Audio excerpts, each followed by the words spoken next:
formerly House Bill 1872. Today is the first day of veto session, and we are very excited to push this bill through to the finish line and restore voting rights to the roughly 30,000 people incarcerated in Illinois prisons. We have a number of speakers, both lawmakers and advocates, who are going to speak on behalf of the bill and speak from personal experience on the importance of having voting rights as an incarcerated individual. So first, I'm going to pass it off to Senator Simmons, who is the chief sponsor in the Senate.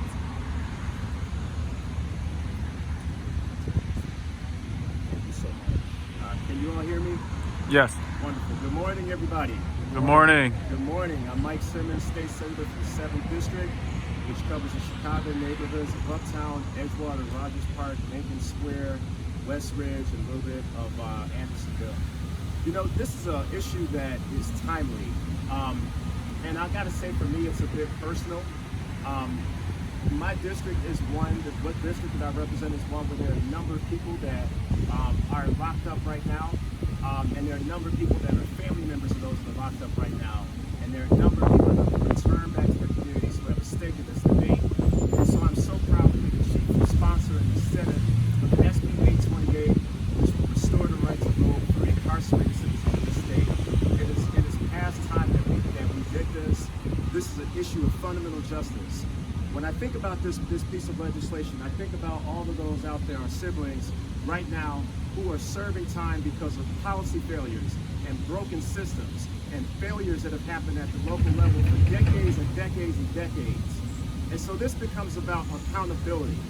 Those folks that are serving time right now deserve the right to have a voice in our democracy, the decisions that are made that impact them and their loved ones that are back home in their communities. They have the right, they should have the right. We should restore the right for them to be able to have a voice and a vote, and all of those who speak for their communities and who make decisions for their communities, and ultimately ought to be held accountable for the decisions that are made in those communities. And so that legislation would allow us to be the first state in the country to restore the right of those that are incarcerated. We would be the first to restore that right. There are 2 other states that allow people that are incarcerated to vote, but my understanding is that they were never disenfranchised to begin with. So Illinois has an important task ahead of it today. If you look at recent legislation that we've passed out of the General Assembly, we've been on the right side of history. While states like Texas and Georgia try to turn back the page and take us back to a dark past in this country, Illinois has been opening up access to the ballot, making it possible to people to do curbside voting and same-day registration, and otherwise just making it systemically easier for people to participate in our democracy. And so this is the final thing that we have to do today, because so many of our siblings that are incarcerated today have absolutely the right and should have had the right long ago to have a voice in a decision on those that represent them and represent the people that they love that are back home. I myself have people in my family that have served time, and some of them were locked up and should have never been locked up, frankly, to begin with. And so I think about them. I think about my cousin that has served her time and is back home in the community and is struggling to find a job right now, who never had a chance to hold people accountable who were serving her community 10 and 15 years ago. And I think about people that I currently represent that have family members that are serving time right now, and those family members are not allowed to have a voice or a decision, and who represents them and who makes decisions that govern their communities. And so I'm so proud to stand out here with you all today. I want to say thank you to the Chicago Votes Coalition. I want to say thank you to Representative La Shawn Ford, my good brother over in the House, that has been a champion on this legislation and so many other issues that affect returning citizens and those that are incarcerated and their families. And I want to say thank you to all of the wonderful people that are out here this morning, the different organizations. I can name a few of them offhand, but I'll let them come up here and I'll let them speak directly. We got work to do. We're going to get this done because it's the right thing to do, and we got the right leadership at the right time in our state's history. Thank you so much, everybody. Attorney Gandhi from the Chicago Lawyers Committee for Civil Rights. Thank you so much, Senator Simmons. I am now going to introduce Attorney Gandhi from the Chicago Lawyers Committee for Civil Rights. Thank you so much, Senator Simmons. I am now going to introduce Attorney Gandhi from the Chicago Lawyers Committee for Civil Rights.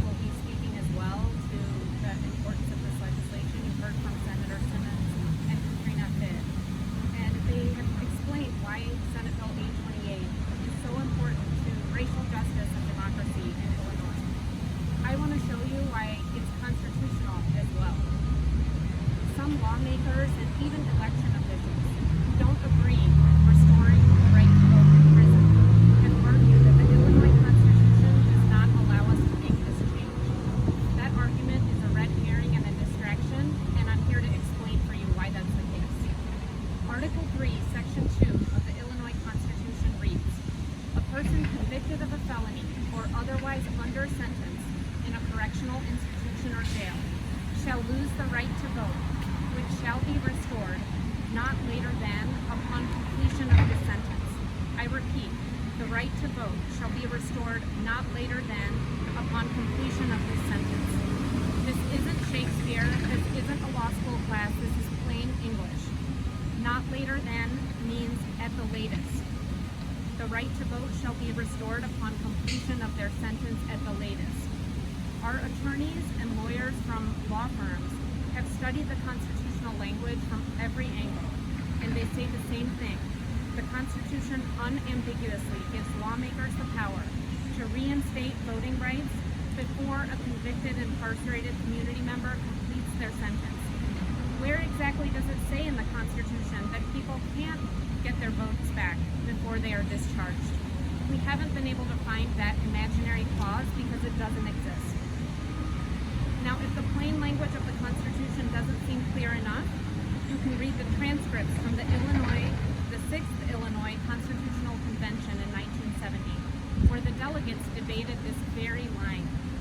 During that debate in 1970, the delegates considered replacing the phrase "not later than" with the word "upon."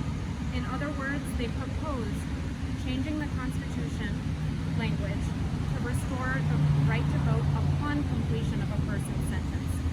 They specifically pointed out that that would be a change that would prevent the legislature from restoring voting rights before a person's discharge. But they took a vote, they studied it, they took a vote, and the delegates rejected such an amendment, 46 to 31.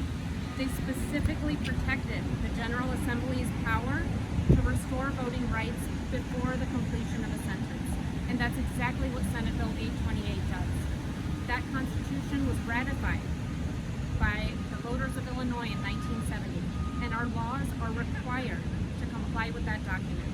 It's one thing to disagree with the idea that people in prison should have the right to vote. Maybe some of our government leaders and election officials don't think that they should, or maybe they're not ready for that kind of social change. But it's misleading and disingenuous to claim that the right is clearly unconstitutional. Thank you. Thank you so much. Next, we will have Representative La Shawn Ford, our chief sponsor in the House. I go vote. I am so excited about this group because wherever I go, I tell people about it. I'm like, if you want to join a group, join Chicago Vote. Now, let me make sure I'm saying it right. Just about to look. Is it Chicago Votes or Chicago Vote? Let me put the S on it. So I had to make sure that you know you should join Chicago Votes, because there could be another group out there called Chicago Vote, and we don't want them taking the credit for Chicago Votes. I gotta tell you, this journey has been amazing, because filing the bill some time ago, the General Assembly, the lawyers all said you have to have the constitutional amendment to do it. And so I listened to the lawyers that the House and the Senate and the General Assembly hired to advise us. And Chicago Votes came on the scene and they said, Representative Ford, no, you do not need a constitutional amendment to restore the right to vote for people in prison. And I gotta tell you, I fought them. I said, no, our lawyers say we need a constitutional amendment, Senator. That's what I said. And they kept pushing, we don't need a constitutional amendment. And they continue to educate me, they continue to educate the General Assembly, and here we are today educating the State Board of Elections. And I want to thank the State Board of Elections for listening and working with Chicago Votes and the entire team that Chicago Votes have brought together to get Illinois where we are today, and that is on the verge of restoring the right to vote for people, for citizens that's locked up in our state prisons. So what we're really doing right now is, and I thought it was pretty good that we're near Abraham Lincoln's monument, statue, because he made it possible, and the others that did the state constitution, they left it wide open for us to do this. They did not say that you couldn't. So I guess we have another reason to thank Abraham Lincoln and all the other people, because they did just what we needed them to do, write the Constitution the way it should be written, so that when someone like Chicago votes, Representative Mason and Senator Simmons and the Lawyers Committee and everybody come together to say, we know how to read, and we're going to do the right thing, and we're going to restore the right to vote for people in Illinois. That's a good thing. And so now we just have to pass it, and the governor has to sign it. And the relationship is so strong now with me and Chicago votes that I'm just looking for them to find other areas where they say we need constitutional amendments when we don't. And so I urge everyone to give a great big round of applause to Chicago votes for the work that they've done to make Illinois the third state to have voting. Let me say it right, because they got me right on it. So it's the third state, Senator Simmons said, the third state that will allow people to vote in prisons, plus the District of Columbia. But Illinois will lead the way in changing where other states did. And that's because of Chicago votes push. I thank you all so very much, and we look forward to passing this. And finally, this would not be possible without Speaker Welch. Speaker Welch has been so phenomenal in this effort to put people over politics, to make sure that Illinois is leading in ending voter suppression and making sure that we restore the right to vote for people and all citizens in this state. So thank you, Speaker Welch, and I urge the General Assembly to follow the lead and the advice of Chicago votes. Thank you so very much. Thank you, Representative Ford. Now we are going to have Representative Joyce Mason speak on behalf of Senate Bill 18.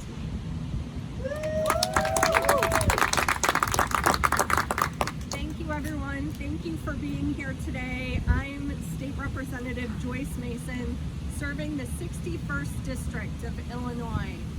You might notice the 61st District is not in Chicago. And why am I here?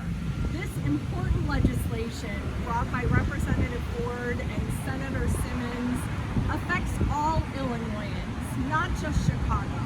This isn't just an urban issue.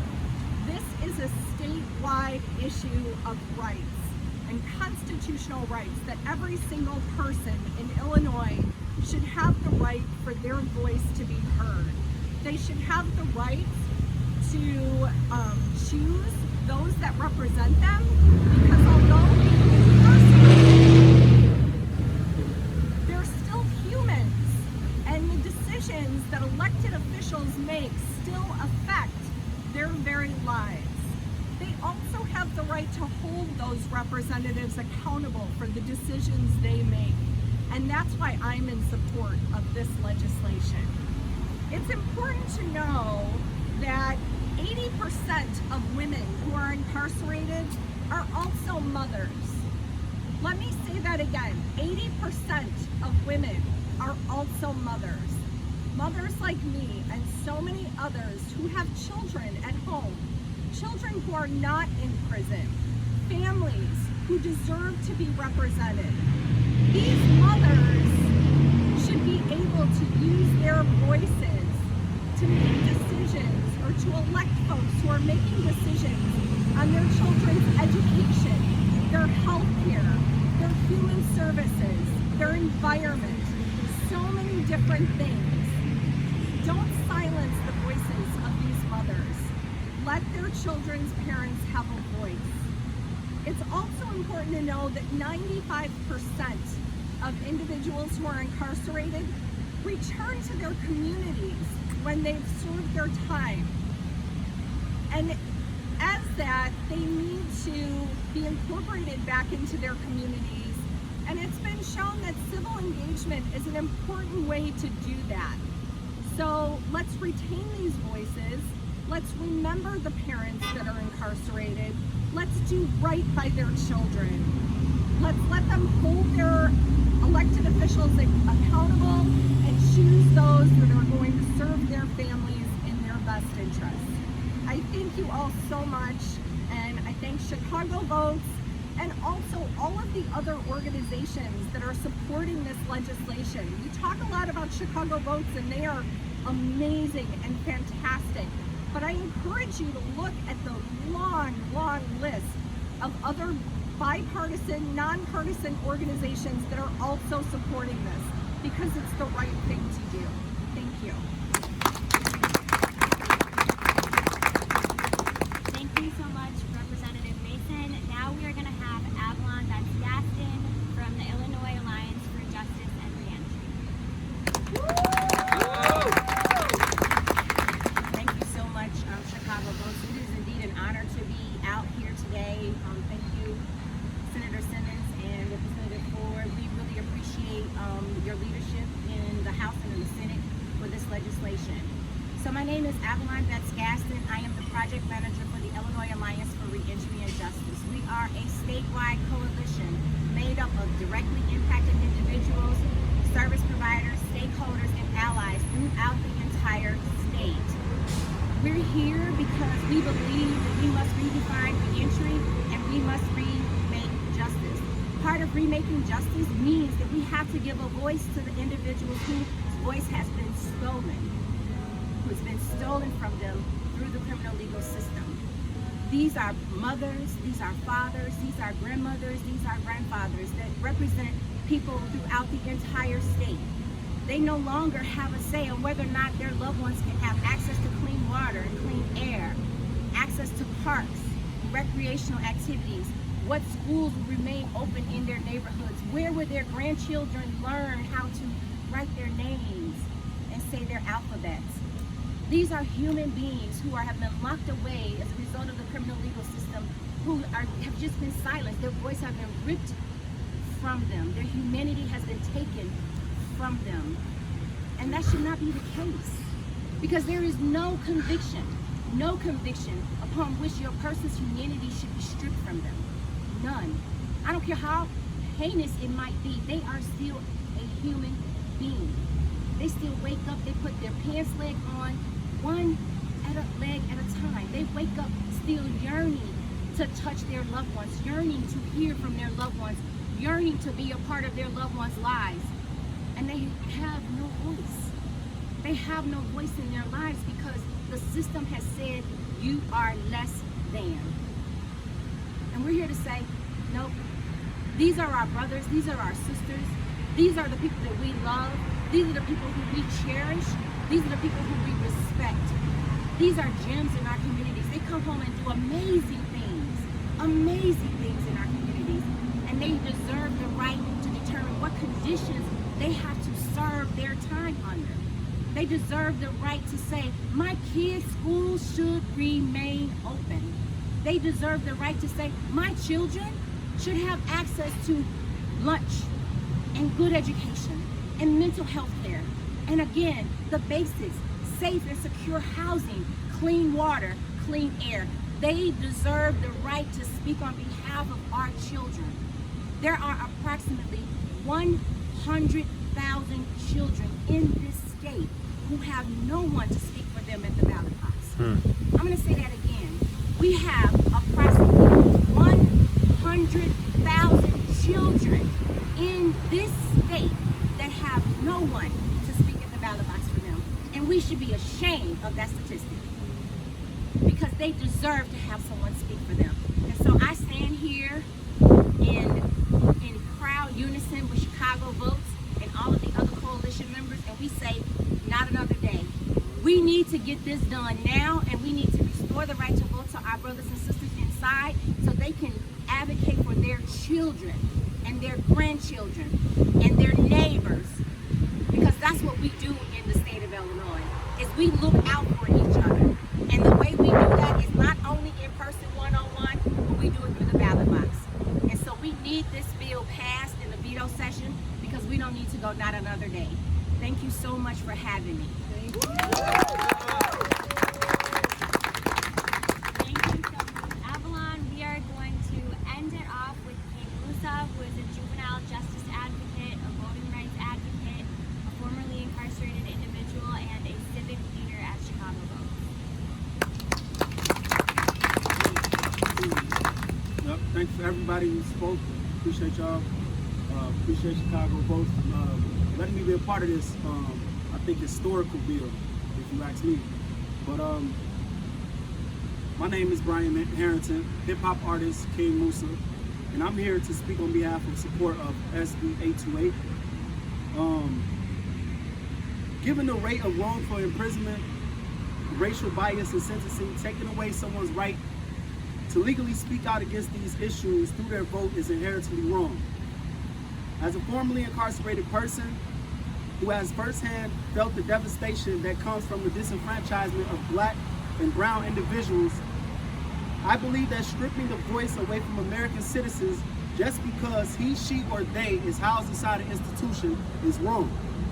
We have the opportunity to correct this, ensuring all U.S. citizens over 18 have the opportunity to vote.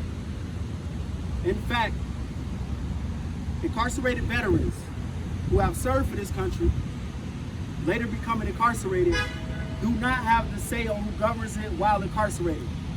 23% of incarcerated veterans are currently serving 38 years to life sentencing in Illinois, meaning that some of our veterans who gave their life for this country will die without the right to vote. Who else is currently detained and does not have the right to vote? As mentioned earlier, 80% of women who are incarcerated are mothers. So these women do not have a say on who governs their children. They don't have a say on who, where this money goes when it comes to their school. Like you say, mental health. They have no say, right? So these are a group of people who has no representation because their mother has no representation. She has no voice.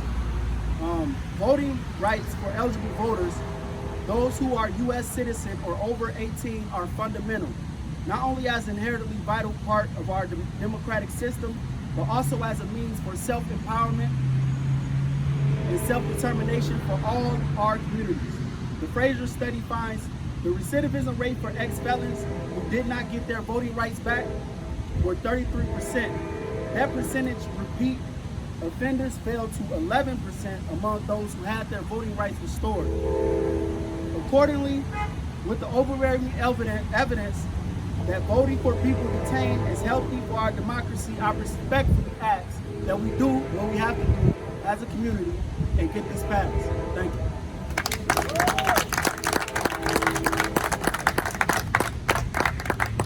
Thank you so much to all of our speakers. We are going to continue to advocate for this bill throughout veto session. Session starts today at 4 p.m. So we're going to be there lobbying and getting this bill passed. We are also going to be updating everybody through social media at Chicago Votes on all platforms and on our website at chicagovotes.com. So stay tuned because we will update you on the bill and provide resources for you all to advocate for the bill on your own. Thank you.